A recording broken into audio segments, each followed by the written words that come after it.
بسم الله الرحمن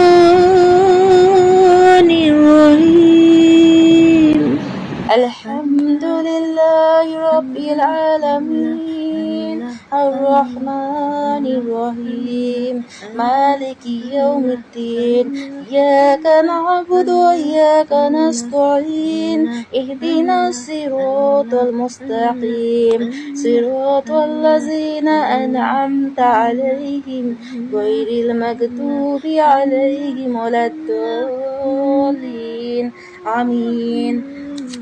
আসসালামু আলাইকুম। প্রথম রোজায় প্রথম সূরাটা পড়ে শোনালাম। আসলে আজ যদি ভুল ত্রুটি হয়, ভুল ত্রুটি তো সবার হতেই পারে, ক্ষমা করে দিবেন। আমার পড়া আসলে আমি ক্যামেরার সামনে একটু নার্ভাস ফিল করছিলাম, আর তারপরও দোয়া করবেন। এটা যেহেতু আল্লাহর কালাম, সেই হিসাবে সাহস করা উচিত। সবাই সুন্দরভাবে সৎভাবে রোজা রাখবেন। আসসালামু আলাইকুম, আল্লাহ হাফিজ।